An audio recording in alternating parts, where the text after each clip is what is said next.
How the Grinch Stole Christmas by Dr. Seuss. Every Who down in Whoville liked Christmas a lot, but the Grinch, who lived just north of Whoville, did not. The Grinch hated Christmas, the whole Christmas season. Now please don't ask why. No one quite knows the reason. It could be his head wasn't screwed on just right. It could be, perhaps, that his shoes were too tight. But I think that the most likely reason of all may have been that his heart was 2 sizes too small. Hey everyone, this is Mr. Tom Tom, your favorite space personality. Let's read a book together and use your imagination. But whatever the reason, his heart or his shoes, he stood there on Christmas Eve, hating the Whos, staring down from his cave with a sour, grinchy frown at the warm lighted windows below in their town. For he knew every Who down in Whoville beneath was busy now hanging a mistletoe wreath. And they're hanging their stockings, he snarled with a sneer. Tomorrow is Christmas, it's practically here. Then he growled with his Grinch fingers nervously drumming, I must find some way to stop Christmas from coming.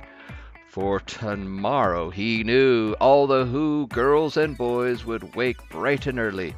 They'd rush for their toys. And then, oh the noise, noise, noise, noise.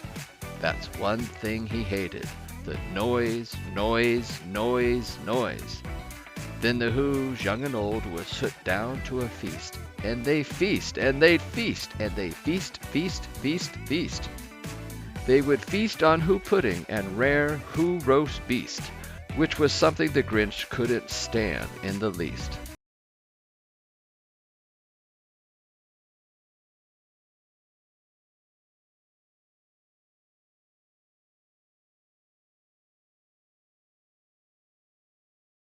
And then they'd do something he liked least of all. Every Who down in Whoville, the tall and the small, would stand close together with Christmas bells ringing. They'd stand hand in hand, and the Whos would start singing.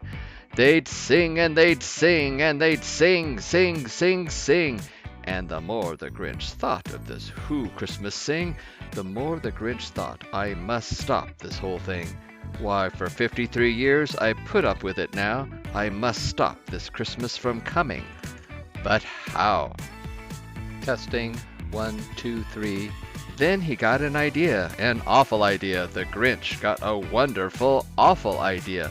I know just what to do, the Grinch laughed in his throat, and he made a quick Santa Claus hat and a coat. And he chuckled and clucked, what a great Grinchy trick. With this coat and this hat, I look just like Saint Nick.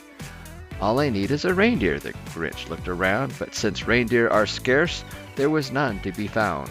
Did that stop the old Grinch? No, the Grinch simply said, if I can't find a reindeer, I'll make one instead.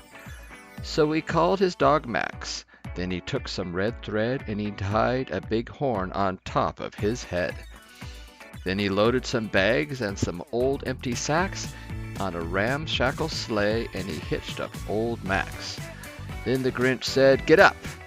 And the sleigh started down toward the homes where the Whos lay a snooze in their town. All their windows were dark, quiet snow filled the air. All the Whos were all dreaming sweet dreams without care. When he came to the first little house on the square, this is stop number 1, the old Grinchy Claus hissed, and he climbed to the roof, emptied bags in his fist. Then he slid down the chimney, a rather tight pinch, but if Santa could do it, then so could the Grinch. He got stuck only once for a moment or two, then he stuck his head out of the fireplace flue, where the little Who stockings all hung in a row. These stockings, he grinned, are the first things to go. Then he slithered and slunk, with a smile most unpleasant, around the whole room, and he took every present, pop guns and bicycles, roller skates, drums, checkerboards, tricycles, popcorn, and plums, and he stuffed them in bags. Then the Grinch very nimbly stuffed all the bags, one by one, up the chimney. Then he slunk to the icebox. He took the Who's feast. He took the Who pudding. He took the roast beast. He cleaned out the icebox as quick as a flash. Why, that Grinch even took their last can of Who hash. Then he stuffed all the food up the chimney with glee, and now, grinned the Grinch, I will stuff up the tree. And the Grinch grabbed the tree and he started to shove when he heard a small sound like a coo of a dove. He turned around fast and he saw a small who. Little Cindy Lou who was not more than 2. The Grinch had been caught by this tiny who daughter who got out of bed for a cup of cold water.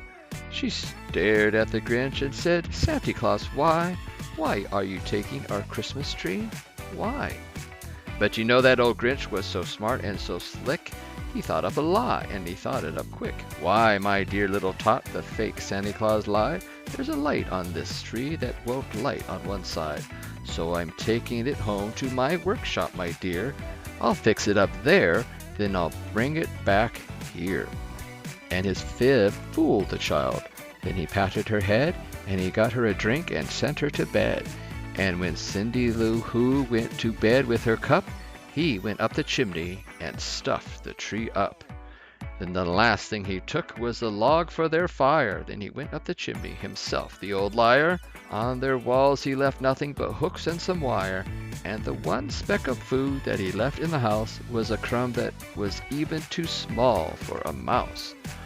Then he did the same thing to the other Who houses, leaving crumbs much too small for the other Who's mouses. It was 1/4 dawn, all the Who's still abed, all the Who's still a snooze, when he packed up his sled, packed it up with their presents, the ribbons, the wrappings, the tags, and the tinsel, the trimmings, the trappings. 3,000 feet up the side of Mount Crumpet, he rode with his load to the tip-top to dump it. Pooh-pooh to the Who's, he was grinchiously humming. They're finding out now that no Christmas is coming. They're just waking up. I just know what they'll do. Their mouths will hang open a minute or two.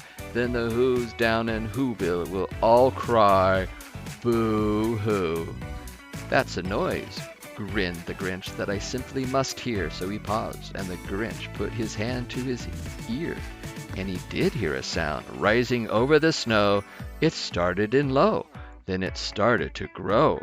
But the sound wasn't sad. Why, this sound sounded merry. It couldn't be so, but it was merry, very. He stared down at Whoville. The Grinch popped his eyes, then he shook. What he saw was a shocking surprise. Every Who down in Whoville, the tall and the small, was singing without any presents at all. He hadn't stopped Christmas from coming. It came somehow or other. It came just the same. And the Grinch, with his Grinch feet ice cold in the snow, stood puzzling and puzzling. How could it be so? It came without ribbons. It came without tags. It came without packages, boxes, or bags. And he puzzled 3 hours till his puzzler was sore. Then the Grinch thought of something he hadn't before. Maybe Christmas, he thought, doesn't come from a store. Maybe Christmas, perhaps, means a little bit more.